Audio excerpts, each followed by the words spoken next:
So yeah, I'm a little lost. I can see Fairmont. Oh, you can't see Fairmont. Interesting.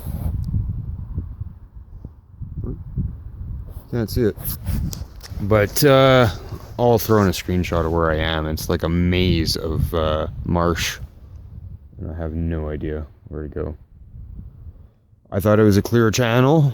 I'm not seeing any clear channels. I looked pretty extensively on the side where it was supposed to be, but like I said, my maps are not great. And they're satellite images, so they must be a different time of the year or something. And the water must be down quite a bit. I think I'm going over through there, but I'm not. Well, you can't see anything. All right, well, I'll see you guys in the morning. I'm probably gonna just wind up dropping anchor somewhere here and setting up. Go to sleep here. All right. Have a good night.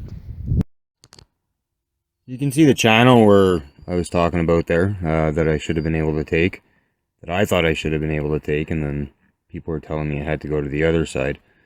But anyways, I'm the blue dot, and that is basically where I should have stopped. I went a little bit further. If you look just to the right of the blue dot, you'll see a little bit sort of like an inlet there, and that's pretty much where I stopped. When I got there, it was actually kind of funny. I had my tent up, and I was pretty tired. I was kind of just letting the wind blow me in, and I was going through some areas that were kind of twisty and windy. It's really hard to see where I would have gone through from this picture. But anyways, I was going through some, turning and whatnot, but then some straight areas. But anyways, I came around a corner without paddling, without rowing, and wound up in about 100 ducks. And at first they didn't notice me, and then Kuma noticed them, and she's really good, but she did move a little bit or something, and then they noticed us. And it was like it was pretty funny. It was an explosion of duck. So then I couldn't see where the channel was, and it was way too dark, and so we dropped anchor. And at first, actually, no, sorry, I had this coffee here, hanging out in the little duck area. But then, I moved a little bit further in. I thought I might be able to, I was like, well, we're so close, right? So I moved a little bit further in, and then I gave up and we dropped anchor and just slept for the night. And then the tent worked really well, especially, in that super marshy area. You'd expect to be absolutely inundated with bugs, and I just dropped the mesh down, and we had no problems. So, like that a lot. I don't use the mesh all that often, but in those marsh areas where I was sleeping, it was absolutely fantastic. So I don't remember very much else about that night. But it was really nice. I was very tired, but it was really nice. Morning, folks. How's it going? We're moving again. Made a call to the local canoe rental tour company, and they laughed and said literally everybody who tries to solo this gets stuck there their first time. But they actually thought I was going the other way, and I guess people get stuck maybe here, and I was on the other side. So basically, kind of hard to see here. I think I showed it in the last video. There's a berm here, and I got it about 40 feet before I would have had to portage to the berm, not right into the water, but about 40 feet from the berm, and then there was no way I was going any further without actually pulling stuff off the boat. And so I called them to save myself an hour or two of work, because it is quite a bit of work, actually. I don't mind for longer portage, but for a really short one like that, if there's a way I can go it around, I'd really, prefer to do that. So I called them, and they said, yeah, everyone gets stuck there. They thought I was going north. Remember, the river flows north. But I explained the situation. So this is apparently where people get stuck. So now I'm in the main channel. I am, I think, officially on the Columbia River, as small as it may appear. It's a very large river basin, so I imagine it doesn't always stay small. I don't know a lot about the river itself. I've read into a few things, watched a few videos, and know a little history, but the actual hydrology, I guess, of it and all that stuff, I don't know much at all. So I'm in cattails. I've never eaten one. I really want to. I don't know how. And I didn't bring that book because I don't foresee having an issue with hunting. I've got quite a bit of dried veggies, dehydrated veggies in here. So when you're doing big adventures and stuff, sometimes it's not a good idea to mix your risks, right? Remember, it's about risk mitigation, risk management, and you know, like trying to row in a place you don't know and where with random portages where you're sick or have diarrhea or something would be really bad. This boat's dirty enough as it is. So anyway, I got it through. I'll put up a picture, and I'm going to put a link to their company because those people are awesome. Thank you very much, Penny. A lot of folks would say, you know, oh, there's liability and you're not a client and blah, blah, blah. Anyways, and that's what I came across trying to plan this trip. So that's part of why I'm a little not super well planned out. But it's kind of cool. The river's flowing this way, but the wind's blowing this way. So I'm holding right here. I was going to say... Yeah, well, anyways, I'm going that away. Kind of there. And then I have to stop in Fairmont, I think. But aside from that, nothing exciting. I'll put up a picture of the passage I found. The boat's 4 feet wide. The passage was about 3.5 feet wide. So take the boxes off. It's not a big deal. They just come out. And then put them in and pull it through, and it was fine. But I bent the rudder last night trying to pull through something. I'm not sure. It might have even been while I was stopped at one point, rearranging some load. My bags were not perfect back there, so I made them better. Because I wanted my rudder to... My rudder's got an anti-braking mechanism, so that if you hit a rock going forward, then it pops up, right? But if you hit it sideways, not so much, and I think the wind might have jammed into it. Anyway, it's steel tubing. I might be able to bend it back, but I'm not going to bother with that right now, because in the river, you don't really use it. I just forgot to pull it up. Or it happened when I stopped, like I said, and the wind pushed the boat a bunch. I don't know, but apparently that rudder's not strong enough, so I'll have to rework that idea. Maybe fill the tube with something, or I don't know. Don't want it too heavy, but it's kind of important to have the rudder on this boat when the wind's blowing on an open lake. On a river, it's not at all important or even useful, and maybe even hazardous, actually. But on an open lake, it is kind of important, because without the rudder, the wind just wants to push you sideways. Because this boat's a sail, especially when I have it rigged like this. It's a parachute. Kuma doesn't like the sun so much, so she gets the shade side, and she wants some wind, obviously, and be able to see, so her windows are all open. You throw a big wind at me on a lake, and I'm just going sideways, and with very little control, and it's very hard to get straight again. So the rudder pretty much prevents that almost entirely. You still have to, you know, pay attention, but it's not such a big deal. Any other interesting notes? I'm smoking a lot, like crazy. I thought I wouldn't be smoking, but I guess sitting down and rowing is an activity you can smoke in, because your hands get bored and shit. But like your hand, like, anyways, when the wind's blowing. I don't know, I'm smoking a lot. I didn't think I'd be smoking this much. I didn't bring enough tobacco and pot to smoke this much. Nor should I. It's supposed to be a kind of a nice outdoor trip. And I guess back in the day, they smoked plenty too. Although they probably stopped, because I've swamped my boat a couple times, and I'm sure back in the day they wouldn't have a convenience store somewhere along the route that they could stop for more tobacco.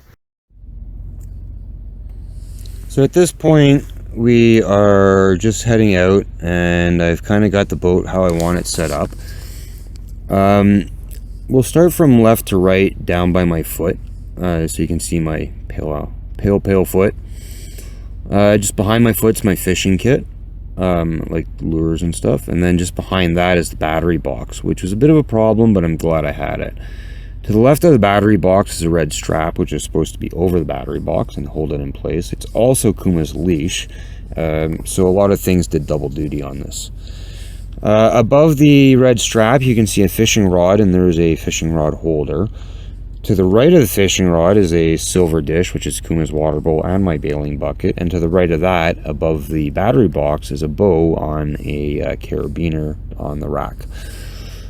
Back to the left above the bow at the corner is a sort of a pocket arrangement thing from the side of a camp chair, and it's Velcro, so it hangs on the poles really well.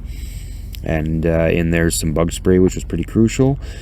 And just above the bug spray and a little further to the left is a Bluetooth speaker, which is absolutely critical. I would have gone insane if I didn't have that. Now, swinging back down, we're looking at the Kumba. Behind her, you can see, behind her head there, you can see the corner of my solar panel poking out. And the wire runs through the rack and then into the box. Down below her chin, you can see obviously clearly my spare oar. And then above that, another one of those pocket arrangements. And then a little bit closer and further to the right of the screen here, you can see my smoke stuff and my nav lights. So throughout this trip, I kept most everything that was sensitive hanging up on the top guidelines. And that was obviously to keep them out of splash, because I can drop the tops down a little bit, and then they're really protected from any splashing, right? So there you go. That's what the inside of the tent looks like for the vast majority of the trip. Except that the rest of the trip, it got really dirty. When I say a mess, I mean a real mess. Like, this was my first coffee on the Columbia. And this boat has a bad habit of spilling my coffees. So anyways. We got out into the Columbia there, and it kind of hangs back over to the west side of the valley. And as I'm going, I start noticing red fish, and I'm like, oh wow, kokanee. So the thing is, I hadn't intended on fishing the Windermere or the Columbia. Windermere because it's filthy, and then I wasn't sure about Columbia because of Windermere. Now, for those who don't know, in BC, most of the rivers and streams and creeks are considered to be classified waters, and you need a special license for them. And in some of them, you need species-specific tags, and you have to report your catches and stuff like that. It gets pretty complicated. So I really had no intention of fishing the Columbia, and then all of a sudden I start seeing these kokanee that are basically just keeping pace with the boat. It was really neat. And they kept, like, I swear to God, the same group of fish stayed with me for 2 days or something, it seemed like. Anyway, so as I'm seeing these fish, I'm like, you know what, I really want to catch one of these fish. Now, I at this point think, well, I've got my phone, I've got the internet, maybe I can, buy a license online or something like that. But I don't know what I need because I wasn't preparing for this portion of it. I do have my fishing gear, but not for this. So I look on Google and find a local guide, and the name of the local guide was Happy Hooker Fishing Adventures. And he gave me the lowdown on the area, and it's not a classified water, and just about anything goes. So thanks a lot for that, buddy. Got your phone number up here on the screen, and it was a great trip. After that, got some beautiful fish. However, I did not catch a single kokanee. I could have reached in and grabbed one many times, but as far as hooking one, I couldn't get a single kokanee. It just kind of sucks. I just wanted to see them. Yeah, I know that they're not supposed to be very good to eat once they start turning red, but I mostly just wanted to see one up close. Anyway, so I think I spent an extra day just in the segment between that passage and Fairmont because it was just so serene. So we just hung out and fished an extra day, I think. I'm not positive about that, but that's how I kind of remember it. So we we're done fishing or whatever, and we're coming in. And the first thing I see, I haven't seen any sign of civilization in like 2 days besides trains going down the tracks or whatever. 2 or 3 days. And the first thing I see is a house with a giant fuck Trudeau flag. I swear to God, I jumped up and started shouting like, yeah! I don't want to get into politics, but I swear to God, it was the highlight of that part of the trip. It was so funny. It was glorious. Sir, my hat is off to you. It was the best thing to see ever. Anyway, when I get to Fairmont, there's sort of a 10-foot beach or whatever, and now there's like all kinds of cocaine, a nice little pool, and like Fairmont, because it's a bunch of houses and a golf course, and this will become really important further on, but the river gets compressed with riprap on either side, and so that it gets narrow, and the kokanee are kind of compressed as well as with the water, right? So I'm thinking, oh, it's a great spot. I'll just hang out here for a bit, and also get a chance to look at my maps, because I need to hit the store, running low on some supplies that I hadn't intended on, or I hadn't realized I was going to use by staying the extra few days or whatever, looking for a party for the long weekend concert stuff. And anyway, so I hang out there a little bit, looking at my maps, figure out where I can park the boat closest to the store road kind of thing, and get back on the boat. And as I'm going down there, oh yeah, right. Oh, and this is about when I realized that I'm starting to have finger problems, like skin problems with my hands and my fingers. But anyways, I jump in the boat. We get back into the river, going against the current there. I'm rowing, and there's some old, and I mean like, not super old, but you know, he's like in his 60s, maybe getting close to 70 or something. I don't know. He's older than me. Ex-hippie looking dude. So this guy looks at me, and like he might as well be wearing like a fucking red star pin on his lapel kind of thing. And he goes, "Oh, where are you headed?" And I said, "I'm trying to do a big trip and eventually wind up in Kukanusa." And he goes, "You're going the wrong way." And I swear to God, I don't remember the whole conversation. Like, it was short but hilarious, and I just kind of like, I think I said something to the extent of, well, I guess you can laugh at me when I'm coming back then. And that was it, or something along those lines. So I keep going, and I get to my parking spot. I tie off, and me and the dog head up. What was I gonna say? There's a marijuana store in Fairmont. Super friendly. You would think a place like Fairmont, you would be getting jacked on the prices, like tourist-wise. Not at all. These guys are the same price as like any of the bigger cities or towns or whatever. So check them out if you're ever in Fairmont and you're a smoker. I highly recommend them. I'll see if I can throw a link up there, or a logo or whatever. And then there is the grocery store. So I walk in there, and I've got, a big pack, because there's some stuff like my hunting gear that I don't want to leave in the boat. Or maybe it was because I wanted to be able to pack stuff back down. I don't remember, but I had to pack. And yeah, I think I just wanted to be able to pack stuff back down from the store. So I tie the dog up outside, and I walk in. And I realize that it's also a hardware store, and they got all kinds of stuff. So I'm thinking, you know what? Like, I don't have a mirror, and I really need a mirror, so I wonder if they might have a little camping mirror. And I'm walking around looking for stuff, and all of a sudden some dude shows up, and he's like, "Well, can I help you find this, or can I help you find that?" And at first I thought, oh great, like, hey, where is this? And then, hey, thanks a lot. Hey, where could I find this or that? And thinking he's being helpful, but then I realized he's literally following me around the fucking store. And I mean, like, very, very obviously. So I was a little offended by that, and it was literally just because I was wearing a pack.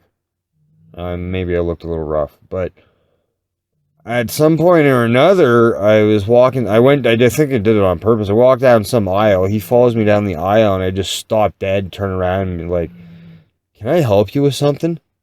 He goes, well, I wanted to see if I could help you. And I was like, well, no, I clearly said I'm good. Like, I don't need any more help. Anyway, this guy tried to blow it off like he was, helping me. But it was really actually quite, offensive or something. I don't know if offensive is the right word, but I didn't appreciate that at all. So I'm not putting a link to your store. You can go fuck yourself. He did actually wind up helping me a little bit and apologizing. Once he saw, I don't remember what it was. Oh, maybe it was the stack of money. I don't remember. Anyways, there was something that he saw and it completely changed his mind about me. And then all of a sudden he wanted to know everything about my trip. So I can be friendly, but I mean, like, honestly, I'm not linking to your store. You're a prick. So we grab our stuff. I did get a mirror. And we head back down to the boat. And as we get down towards the boat, I come across like a dinner plate pile of bear scat. I did have to trespass some dude's property to get to the boat. It looked like everybody does, so I don't know what to say. There was like a path from the water to the road, and it went right through this guy's house. Which also looked like he didn't stay there very often, but anyways, tried to avoid anything like that throughout the trip, because obviously, you're on the river, people know where the river is, they can wait for you further down the river or send problems. Anyway, you just don't want to be trespassing on people's areas, right? Especially when you're not from a place. So, I get back to the boat. Now it's like later afternoon. I had stopped at the gas station, talked to some girl for a few minutes kind of thing, and then actually I think I invited her down to barbecue fish or something like that, and then she never showed up. But while I was waiting for her, some dude shows up. And he's like all into the tent. He's a kayaker, him and his wife.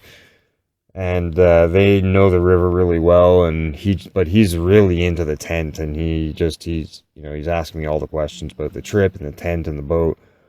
And so we're talking, and at some point or another my hands come up with my skin problems. And he goes, "Well, I've got gloves that would be great or whatever." And I didn't really want to take his gloves. I had looked, that's why I went to the gas station actually. I was looking for them like mechanics gloves or whatever, and I couldn't find any. So he said, I've got these gloves that'd be great for rowing. Let me go back and grab them or whatever. And I didn't actually think this guy was going to show back up. And he shows back up with the gloves and I think some food. I can't remember. I think he brought some fruit or something like that from his wife. But those gloves, dude, I wish I could remember your name so I could put a thank you, even though you don't have a business that I know of to link to. But those gloves saved my ass because my fingers took such a licking. They were still really bad by the end of everything. I was bleeding from every finger, but like, if I didn't have those gloves, I would have been bleeding from every finger and all the way down to my palms, right? Like, so I had to cut the fingers off of the gloves right away just because of rowing. And that's why my fingers still got exposed to the water, but the rest of my hands were able to be okay, and I wasn't getting the blisters. Oh yeah, that was another problem. Ha! I almost forgot about that one. Yeah, so I had wrapped my oars right before leaving, and the tape that I used was giving me all kinds of problems. It was just way rougher than I was used to. I wound up getting a blister under a blister, and it was it didn't hurt that much, but it looked like it was going to, and it was bloody ugly. Like, it was like a normal blister, and then right in the middle of it was another blister. You could clearly see the bump, but that bump wasn't a clear blister color. It was like deep purple, and it was like the black hand of death or something. Like, it just looked really bad. So anyway, this guy's gloves, even though I cut the fingers off right away, they saved the rest of my hands from the carnage. So thank you very much for that, sir. You know, I had prepared. I had been rowing every single day leading up to this for months, but it was not the same. Anyway, so this guy told me that his neighbor was gone and I could just crash at his neighbor's place. Again, I didn't want to be trespassing and, you know, someone shows up in the morning and I'm still there or something. So I went and slept on the opposite bank, which turned out to be pretty much like the entrance for a bear. And I assume the bear that the dinner plate size scat that I found. But I only briefly saw him, and he never came anywhere near us. So I thought that dude was going to show up in the morning. I hung out a little bit, but then I took off. I don't know if he came. And you were right. I would have never been able. Oh yeah, so this guy had told me that I wasn't going to be able to get past the golf course that night. I had planned to get through Fairmont that night, and I can't even believe I was thinking about trying to do that because of what's coming up here. We'll get into very shortly here, but essentially he said, you know, like you're gonna find that once you get near the golf course, it'll be pretty tough, and not being able to see and stuff, it'll be dark or whatever, and you'll probably not want to get too far in. I swear to God, they had, I keep forgetting what the name of these are, but like lines of rocks in the river. Came out or not, but I had to get moving. The first one of those, or first set of those I hit, I was done. I couldn't get around it with the low light, and then, so I just parked. So it's been a full year now since I did the trip, and I'm just getting to episode 2 of this, wrapped up. So you'll have to excuse me if some of my details are a little foggy and I'm umming and ahhing a bit on this. Alright, so where I left off there was basically that I woke up, ate breakfast really quick, I think, and then, or coffee or something, and then got moving. First I want to say that if you're ever going to do this trip, just portage the golf course when no one's looking, honestly. If you have a boat that's anything like mine, even a kayak, I'm pretty sure if it was loaded down, you'd have a hard time. Not as hard of a time as I did, but this turned out to be one of the most physically challenging feats that I ever pulled off in my entire life. And that's really actually saying quite a bit, considering some of the things I've done.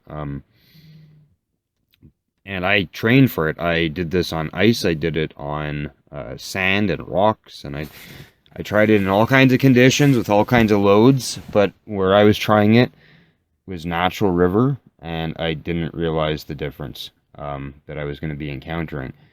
And so when I got to the Rip Rap in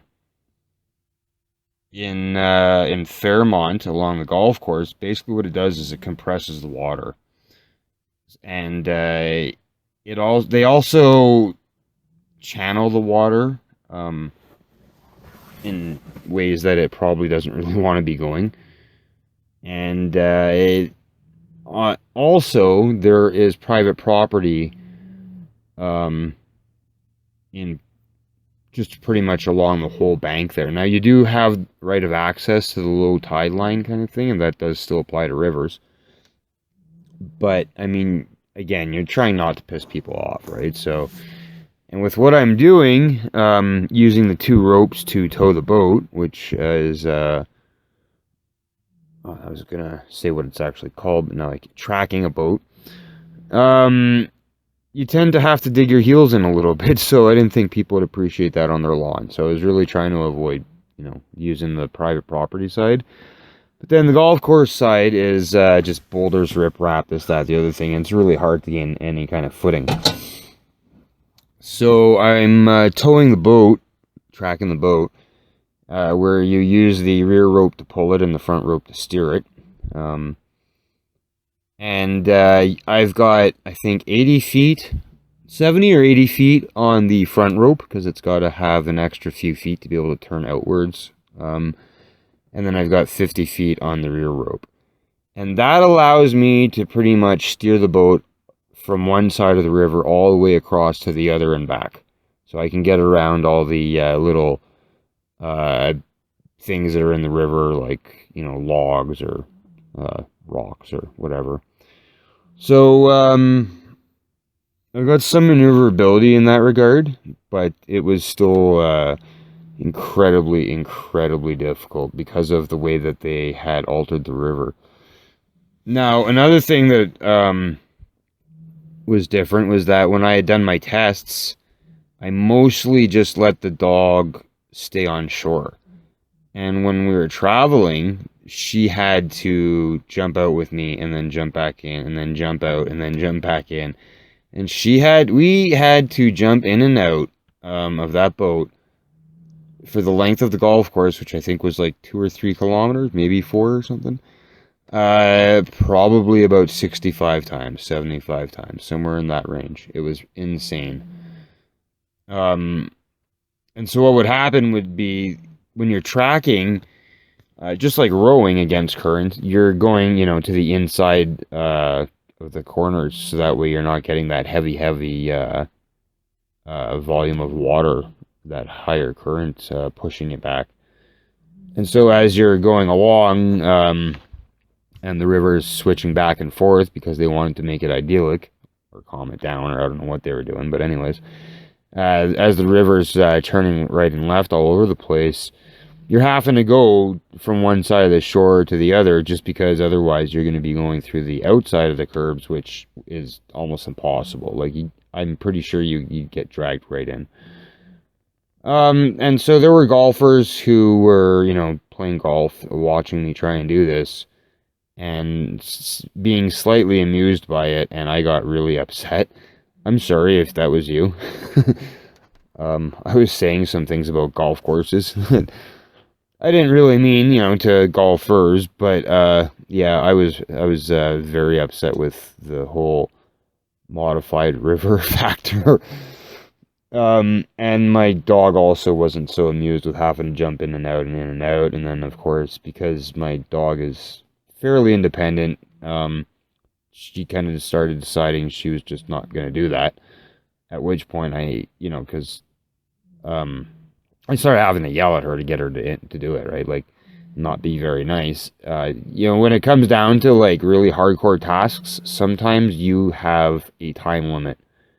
And it is however hard you can push in that time limit, and then that's it.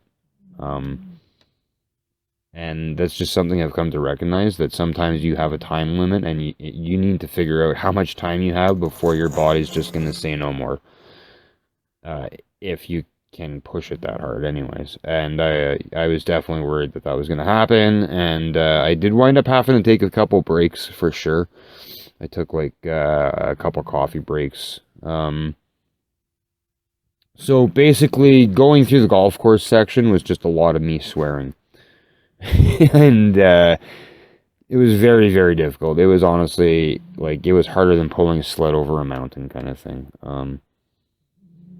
And I couldn't have guessed it would be so hard with all the prep I had done. And it's not like my prep had been easy. Like, at one point I almost got sucked across the ice into the river. So I had to learn some techniques to control the boat when it starts getting away and stuff like that. And anyway, so I thought I was going to be good, and holy cow, that was hard. If I were to ever do this again, which I'd actually really like to, I am portaging across the golf course. So not a lot to say about that besides holy crap, was that hard. And then the river opens up a little bit once you get past the golf course. There's a couple of properties. but the golf course kind of wraps around those properties, so it's not entirely opened up. So we get to the end of all that, and there's a bridge that goes across the river at Fairmont there. So yeah, as I'm sitting there having a smoke, and I start going ahead again, I look up and I see what looks to be like something floating in the river. So this is the first time I come across what's called as a river suck. And it can appear a little bit like a whirlpool. I think the dynamics are a bit different, but anyways, so basically I couldn't tell what it was, but it kind of looked at first like it might be a kayak. Like at first, you know, you gotta understand, I was pretty exhausted. My vision wasn't probably great, and but yeah, at first I was like, oh crap, there's someone stuck in the suck over there. And then I realized, no, it's not a kayak. It looks like a log or something. And at this point I'm moving towards it. And as I start getting closer towards it, I realize that it's this log just, like, it disappears underneath and it comes back up with fish, because it's not a log, it's a giant fucking bear. And this was one of the coolest things I've ever seen, actually. This bear was diving in the suck for salmon, and it would be like you or me being in the hot tub, like the little jets, like they don't push you around, right? Like this suck, I'll get to this in a second, but this suck was really strong, and this bear did not know it was in a suck. All it knew was that there was a lot of fish in one spot in the river, and it was getting free lunch. It noticed me and it went off into the bushes as I got closer. But I didn't realize just how phenomenal what I had just seen was until I had to go across it myself. So right before the suck, there's a bunch of boulders, I assume, to break up any flood water, debris, and shit coming down into town under the bridge. The boulders actually had a drop when I went through them of about 1.5 feet or so, where it was like a little waterfall, and then it levels out again. And so I actually had to jack the boat over that using the ropes, and I didn't think it would work, but it did. So maybe it wasn't quite 1.5 feet, might have been 1 foot. But it was not even water. There was no way I could... there was a patch of even water, but I got the boat into it, almost ripped it out of my hands because of all the pressure going through that one little area, right? So really the only way was to get over that little area on the shoulder with the waterfall kind of thing. And thank God again, like I said, that I got the keel shields installed, because, yeah, I mean, that would have torn the crap out of the boat. So I got that over, and so that took a little while, and while I was doing that, right, okay, so I do that, I get that over, and now there's, like, people watching me from the bridge and stuff. Anyways, so I do that, and I start going forward again, and I realize that there's a bear and a cub. Is it just one cub or 2 cubs? I can't remember. I think it was just 1 cub coming down the path directly towards me now. And I'm like, oh shit. Like, and this is right where the other bear was having its lunch feast, right? Just very shortly after anyways. And I'm like, you know what? I don't want to deal with this right now. So I jump in the boat and I go straight through that suck. No, I don't. I go into the center of the suck. It grabs the boat, spins me around, I don't know how many times before I finally figure out how to sort of control it. What I never understood, and this was something I asked people, and they never really explained it. When your oars get into the suck, it also sucks your fucking oars. I didn't know that. So the first time I dipped into power stroke, holy crap, did I have another thought coming, or a surprise. And yeah, so you kind of have to row circularly, if I remember. It's different. You kind of have to go with the current and work your way to the edge of it and then get out. So, it takes me a little bit of time to do this and then get the boat heading in the right direction again. And as I do, I realize that the bear has also crossed the river and is now on shore directly where I'm about to land. At this point, I'm like, fuck the bear. And I land.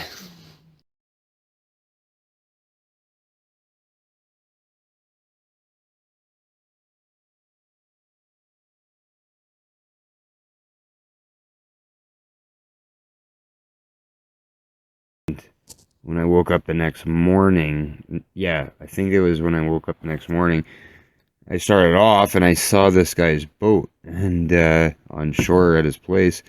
And it was basically just a, what was it, 3-ton version, I think? It was a 3 tons version of my boat. Like it was basically just a double, like a pontoon with a giant tubular frame construction tent house kind of thing. And I can't remember what engine he puts on it, but he says he basically pushes it up the river and then leaves it in Columbia Lake during the summer or something. I thought that was pretty cool. You seem like a pretty cool dude, too. So, thanks for watching. I think that pretty much concludes episode 2, or part 2, or whatever. I might add some stuff on the end of this if I think of anything. I'll see you in the next part, which hopefully won't take too long to put out. I got a new laptop and anyway, I've had a lot of stuff go on. I'll do a video about, but it's been almost impossible for me to finish this up. So now things have settled down a little bit, and winter's coming in, and I've kind of got stuff prepped. I can probably get these done out as quick as possible. Okay, again, thanks for watching. Talk to you later.